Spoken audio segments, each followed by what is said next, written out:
mitra anu mulia wilujeng tepangdangu sareng acara dongeng enteng pangbeberangan. Anu mana mangjaya nujungan cadongeng judulna Pancatunggal. Ieu dongeng karangan Kileksa para mitra ayeuna nincak bagian ke-28. Sabada mangjaya namakeun bagian ke-27.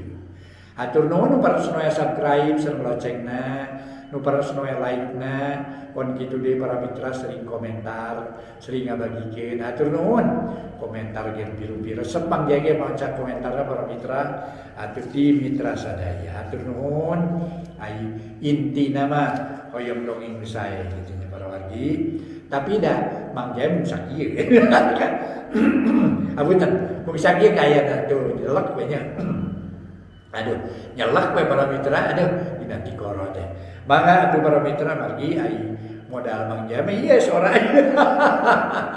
Modal mangjaya mah ieu para dina tikoro para mitra sadaya. Aduh, jak kitu teh we teu modal mangjaya mah. Mun ieu teh aya sorangan atos moal tiasa kaluar soantena. Mangga Pancatunggal karangan Kileksa dina bagian ke-28 urang lajengkeun mangjaya ngaturkeun nuhun mangga nyangakeun wilujeng ngadangukeun.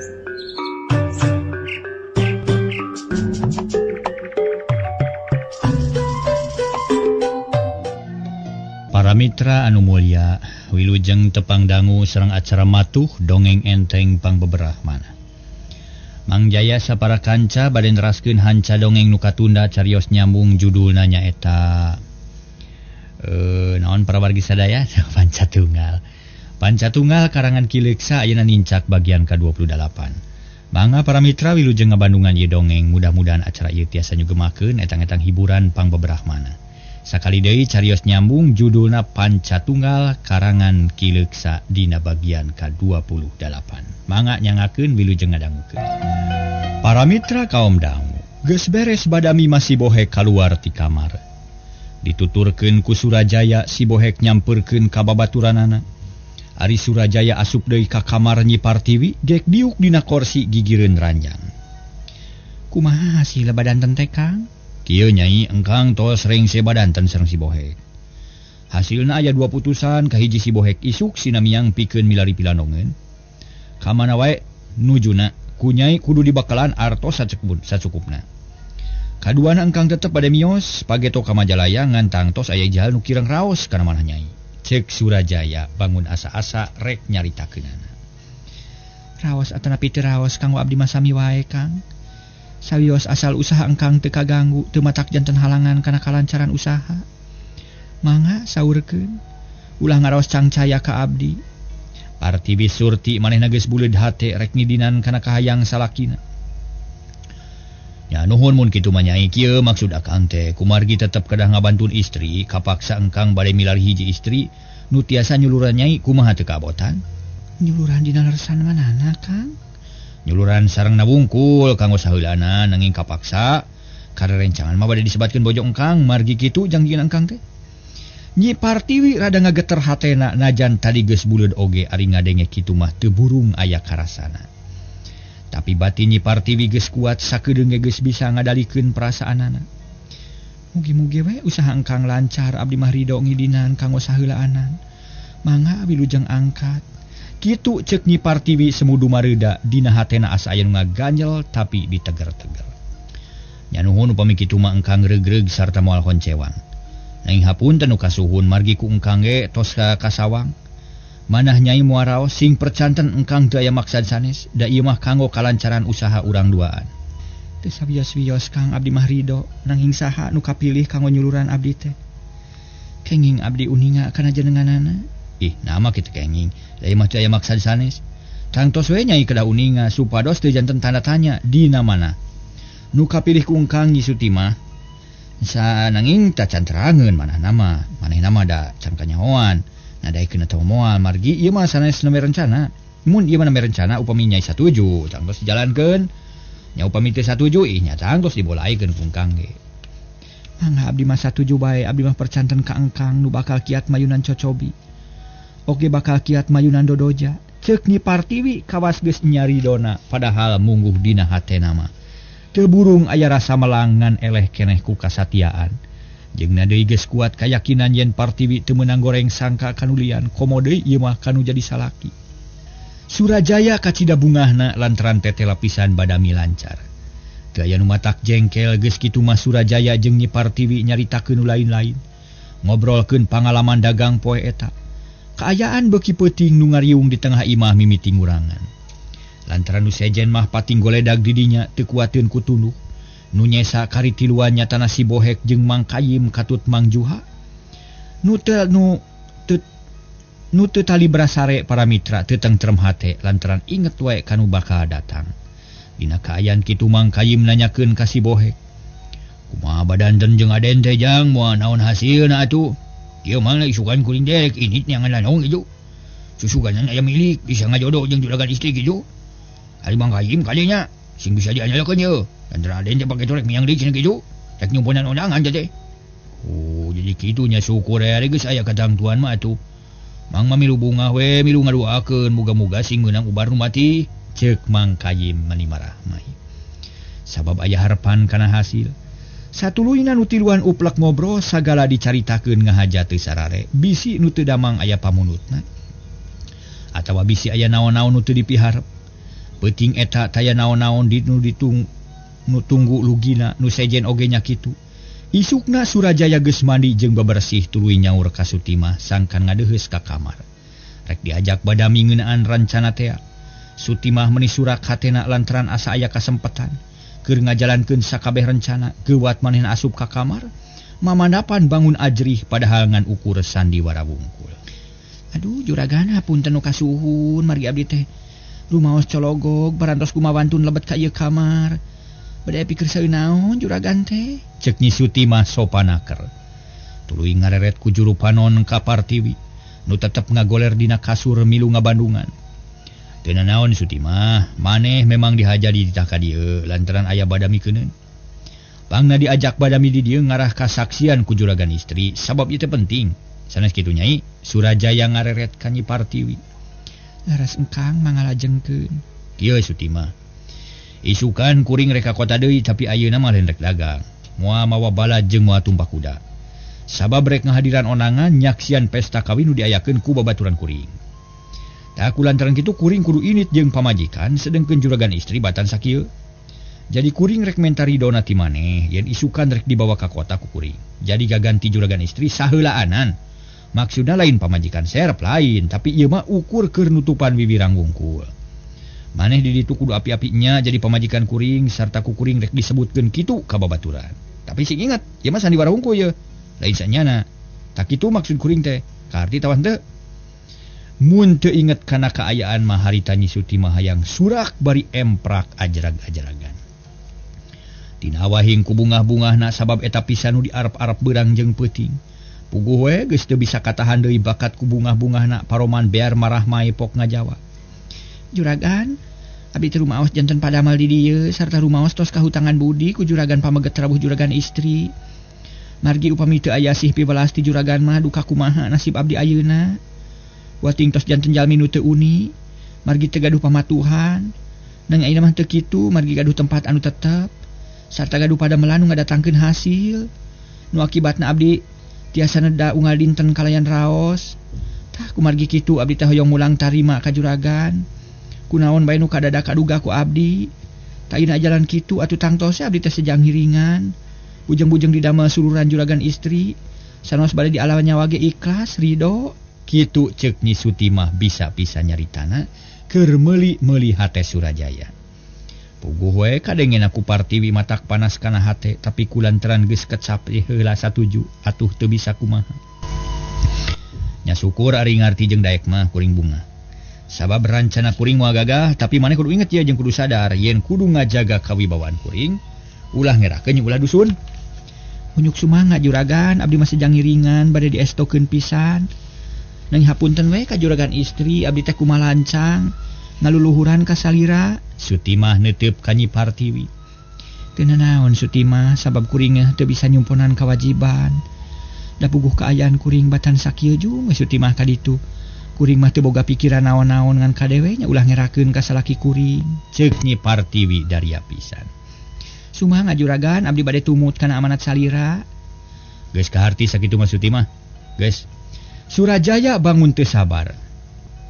Janten salajengna kumaha juragan? Nya, mun geus kaharti junggara manis sing bersih.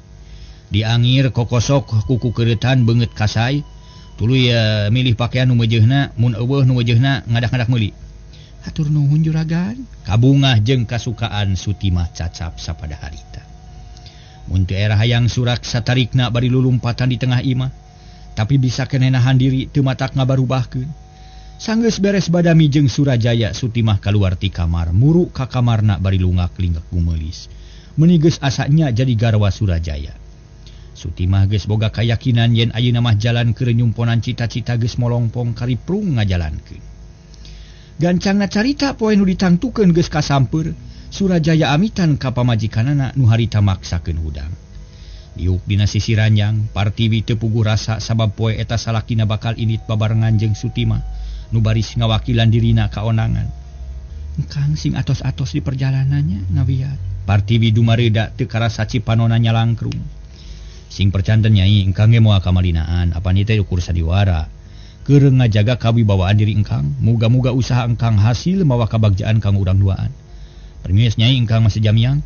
Cek Surajaya bari ngarangkul garwana disaksian ku Sutimah nu geus sagedangdan. Bijil pamorna temong geulisna pantos pisan mun Partiwi melangeun bisi salakina poho kanu di imah kabeng kagembang kuno anyar. Mangga engkang wilujeng angkat. Juragan abdi nyuhunkeun widi bade mios nyarengan juragan pameget disuhunkeun piduana supados abdi tiasa ngajalankeun tugas sakumaha mistina. Nam kukuring didoakeun pisan. Geus kitu mah bra duana namiang ngajugjug ka tempat onangan teh. Harinyi Partiwi meningah hulang bumi alam ngadak-ngadak asa oyag-oyagan. Imah asa dengdek tetempuan ranyai kararoneng bluk nyuuh kana kasur, segeruk nangis bangun anu kanyanyerian. Kadengieun kumawiwit gancang manehna nyampeurkeun ngarasa melang kadunungan nu sakitu bageurna. Tobat, agaan kunaon ieu? Mawiwit teh sirikna nubruk ka Nyi Partiwi nu nyuuh kana kasur. Kumawiwit dicengkatkeun lalaunan sinamernah dina bantal. Agaan, naon anu karaos ieu?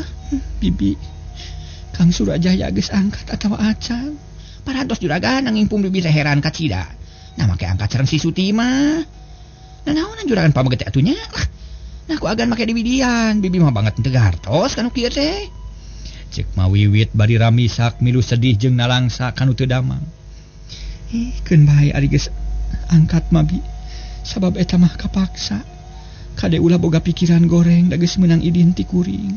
Nanging agan keun bae bi da eta mah kapaksa kuring mun boga poka. Kitu naon atuh maksud agan teh ieu teh? Mawiwit tetep panasaran. Sabab melang bisi matak jadi goreng temahna. Kawan tu jadi beda Sutimah teh asa centil jeung gumelis. Salaki kuring teh geus janji rek kaonangan sarta janji rek bareng jeung kuring. Tapi kuring teu bisa nyumponan. Sabab kaayaan kuring batan sakieu. Pikeun nutupan bibirang salaki kapaksa kuring ngidinan ka Sutimah. Pikeun nyuluran diri kuring kaonangan tah kitu nu jadi sababna mabi.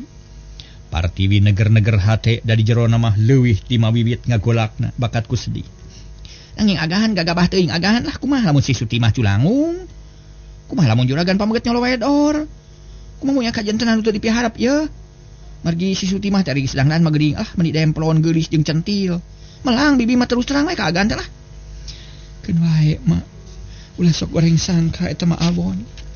Ini mah mending pangnyokotkeun cai haneut kuring hayang nginum. Cek Partiwi nyalengorkeun obrolan. Sangkan teu museur dina urusan Sutimah jeung Surajaya. Mangga Den, tos aya di cai mata. Leos mawiwit ka dapur rek nyokot cai haneut, malah sakalian jeung beuleum ulen ditamah ku kurup nog hayam sasiki. Sor harita dibikeun ka Partiwi, regot Partiwi nginum ampir beak satengah gelas. Geus kitu mangahulang bari neuteup lalangit disaksian ku mawiwit nu teu weleh inget kanu arini. Juragan dupi jang bohek angkat ka mana? Na make teu sasarengan sareng juragan pameget atunya. Mawiwit ngamimitian deui nyarita ngahaja sang kanu gering teu malaweung. Kang bohek keur niar ubar bi inditna kamari sorangan. Lah, naon margina teu sareng juragan pameget apaan sakedahna mah juragan pameget teh nu banting tulang ngabelaan salira agan. Nang kalah kawon ku urusan dagang numutkeun emutan bibi malah. Sanoseur harta bana ge moal sugema pami kagungan garwa teu damang mah tak kitu agan. Mawiwit kalah kabeuki wani nyuat-nyuat kana hate Partiwi.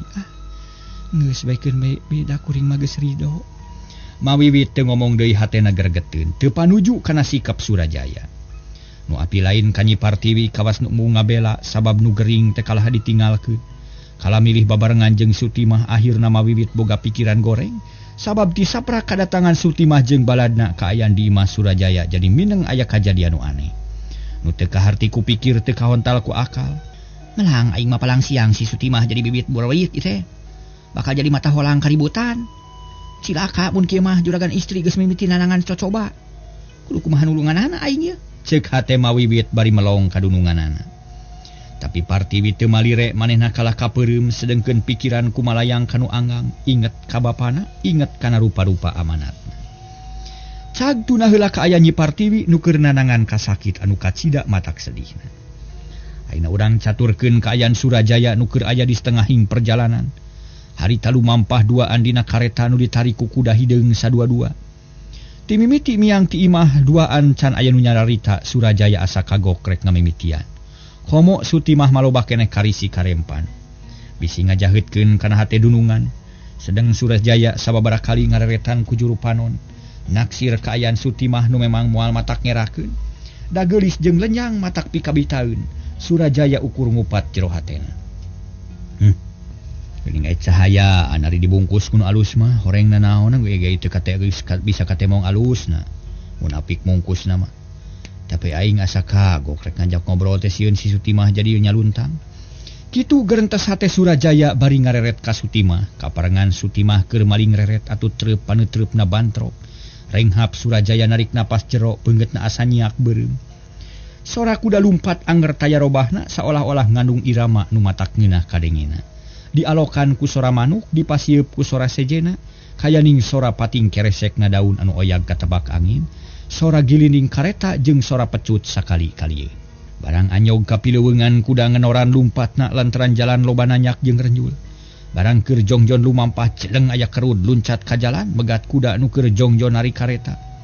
Reg kareta eureun kuda ngajaul hayangeun balik deui. Sieuneun ku kerud nu ngadepong rek ngarontok. Alah. Nah, sisina rieun teh aya kerud ha? Biasana ge tara, ceuk Surajaya bari kop kana jamparing dipentangkeun kana kerud. Tapi barang jamparing dilepas kuda ngajauh deui atuh jamparing teh ngabelesat ka luhur. Teu keuna kana kerud, gaur-gaur kerud teh ngagaur siga nu ngahaja nyingsieunan kuda.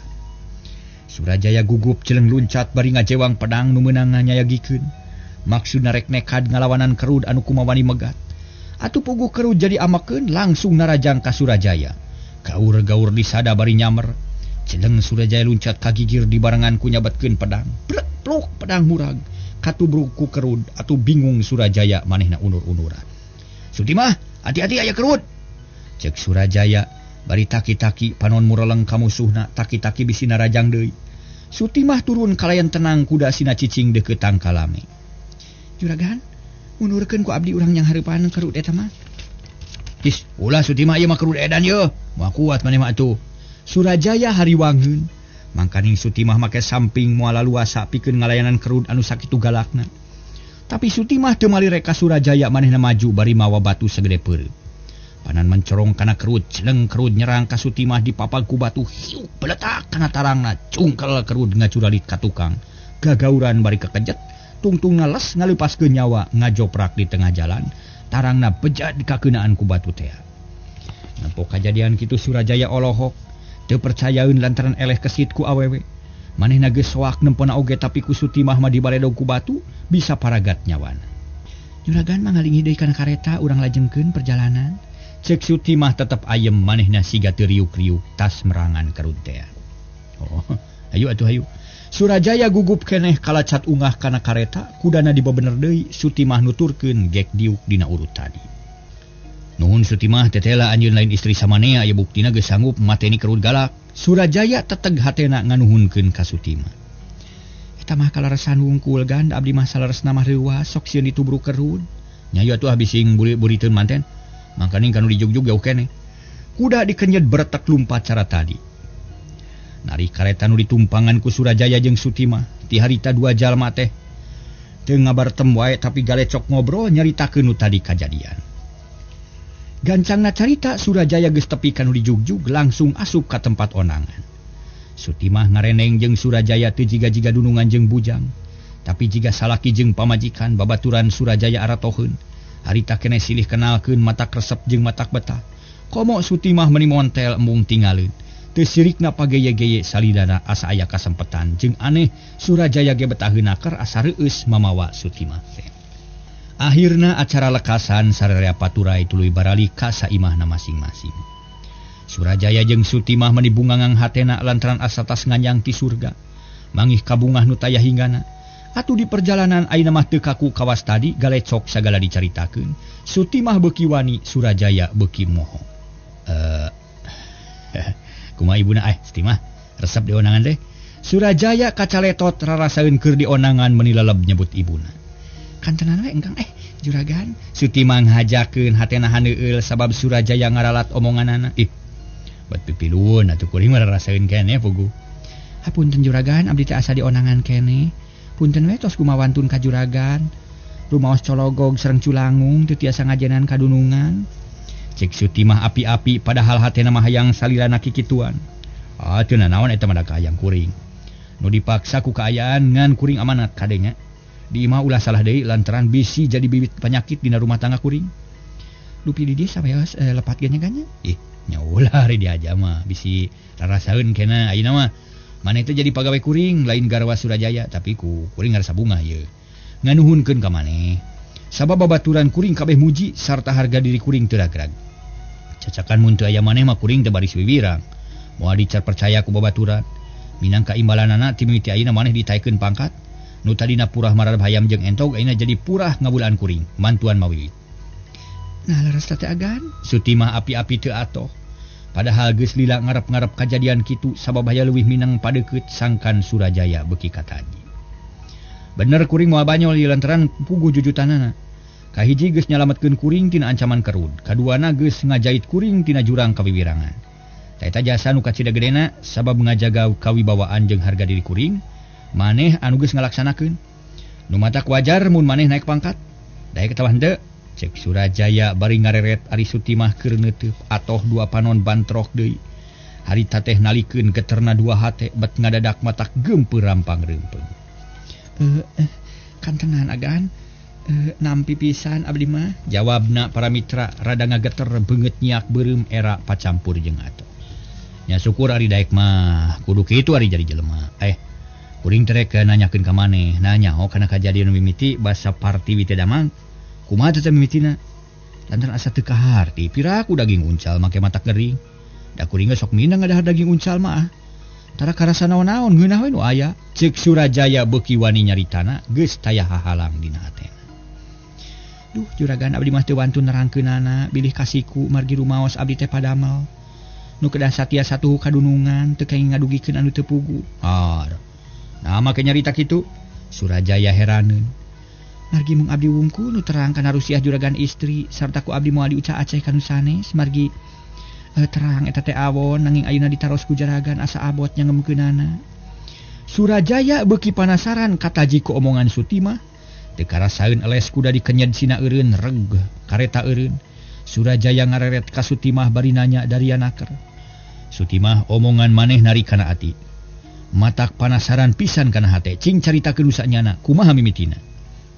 Nah juragan moal bendu ka abdi upami diterangkeun sarta moal bendu ka juragan istri upami diterangkeun ku abdi upami bade bendu mah ku abdi moal diterangkeun malih bilih janten mamalaka sadayana. Ceuk Sutimah bisa pisan nyaritana keur ngajiret hate Surajaya.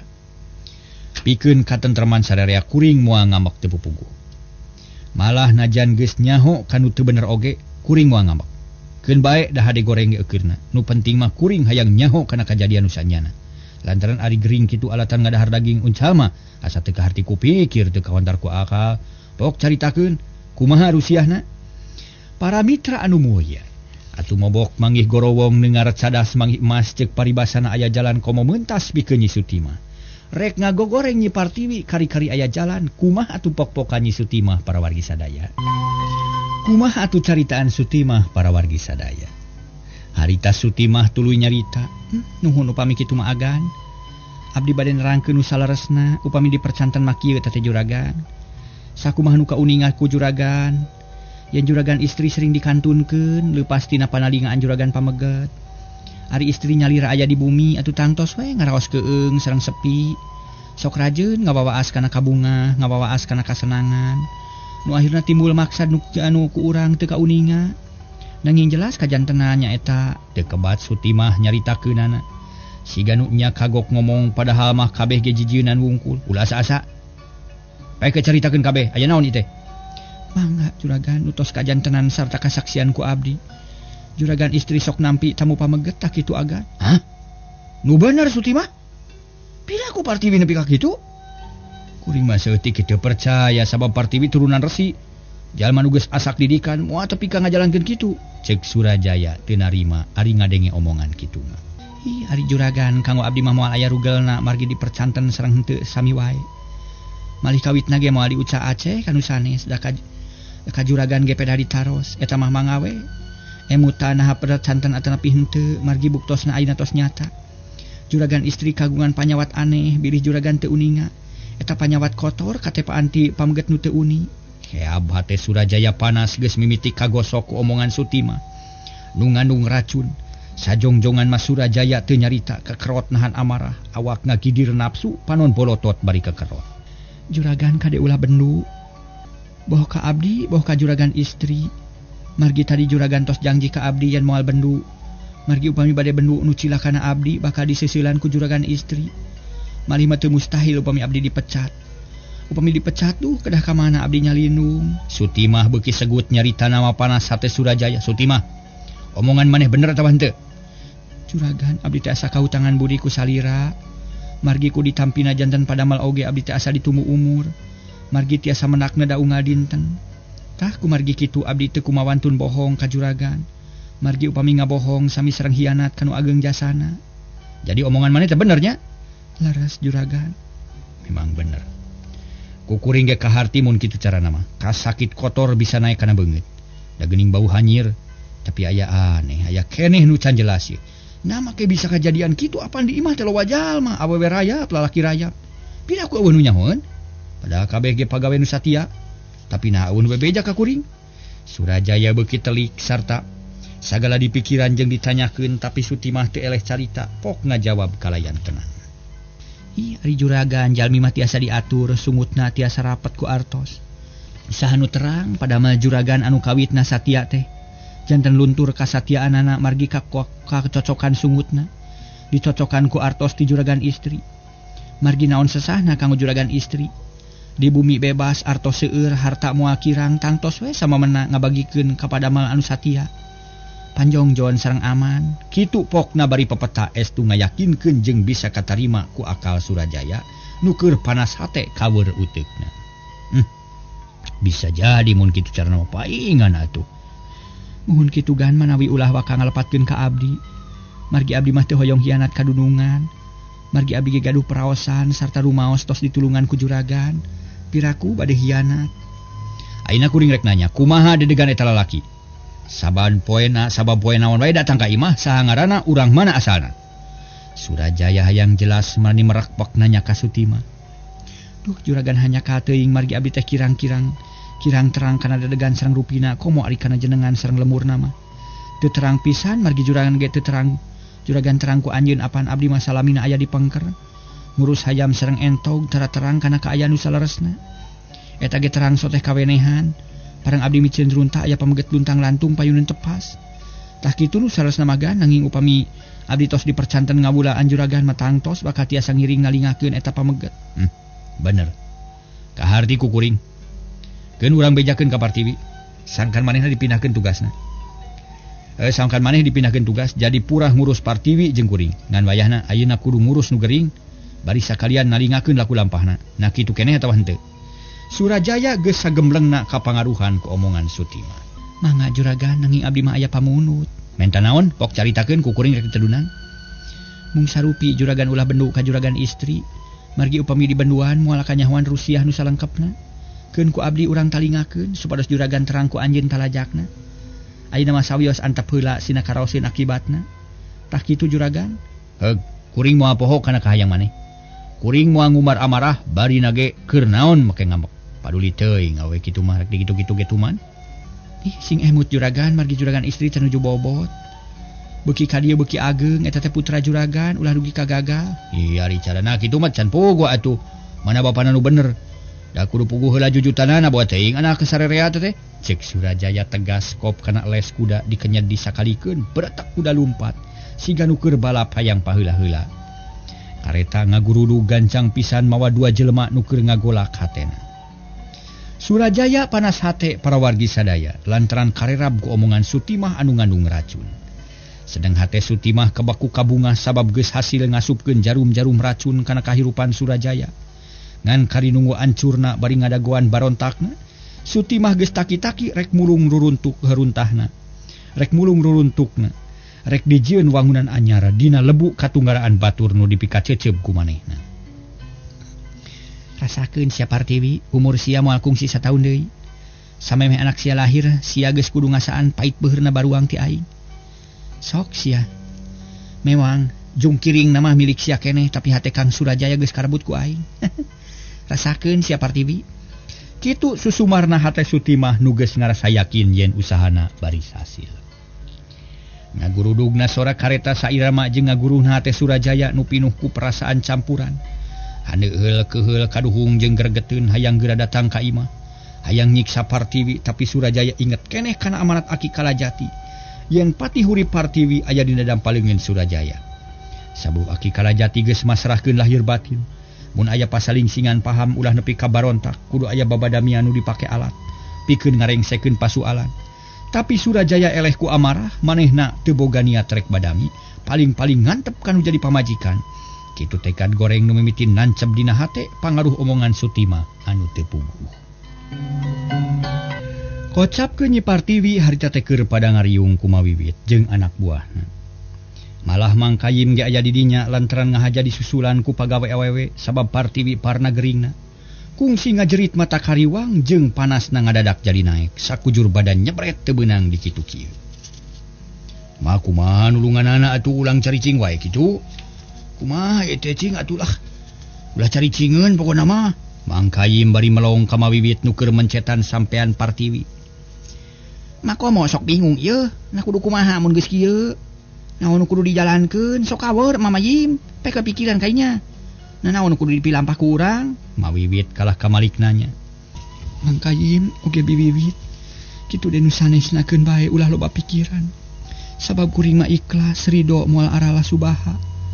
Keun bae da geus jadi milik kuring kudu kieu. Ceuk Partiwi bari maksakeun hudang tapi cangkeng asa potong atuh ngagoler deui bari muringis. Teu keng seueur obah juragan, salira sakieu panasna meni nyebret teu eureun-eureun teu turun-turun. Ulah seueur emutan teuing nu teu damang mah sawios. Da teu ngarepotkeun margi sadaya nu ngariung teh sami bela ka juragan. Nuhun bi, tapi mana cai panas kuring hayang nginum. Ieu agan mangga. Nyi Partiwi disangkeh kuduaan di inuman kumawiwit. Sanggeus nginum bijil kesang meni ngoprot panas rada turun meusan. Partiwi ngalempreh mata kuatir beungeut beuki ruksak awak begang pikawatirkeun. Sabot ngariung kitu, kadenge sora sapatu kuda pating beretek. Oreng Surajaya jeung Sutimah geus datang reg kareta eureun. Cerut anu tumpak tarurun Torojo Sakri jeung Uman nyampeurkeun. Ngalaan kuda tina kareta ditungtungan ku dibawa ka istal. Kri, ka mana Mang Kayim? Jeung mana nu sejen? Nitiisieun kieu. Ai dilebat langsung jeung ngariung nu teu damang sun margi tadi teh. Panyawatna kan deui kan? Jawab Sakri tuluy ngaleos. Surajaya jeung Sutimah silih reret tapi teu aya nu nyarita tuluy duaan arasup ka tepas. Gek Surajaya diuk dina kursi ngabaheuhai bari ngageberan dada ku dudukui. Sutimah nyokot cai heula kami hanaannya. Mangga juragan nanging moal ningali heula nu teu damang hawatos bilih. Ageun bae lah. Da nyampeurkeun ge teu bisa ngubaran. Buru-buru nyokot cai hayang nginum. Mangga gan mangga. Leos Sutimah ka pawon teu malire kanu aya di kamar. Nu harita geus nyarahun yen Surajaya datang, Sutimah buru-buru nyokot cai enteh keur Surajaya. Teu kungsi lila cai geus sadia gek Sutimah diuk digireun Surajaya kawas nu ngahajakeun. Duanana teu buru-buru nempo kanu gering kalah ngaharulang dina kursi. Ngumar lamunan sewang-sewangan Surajaya keur perang sabil dina hate sabab geus kapangaruhan ku omongan Sutimah.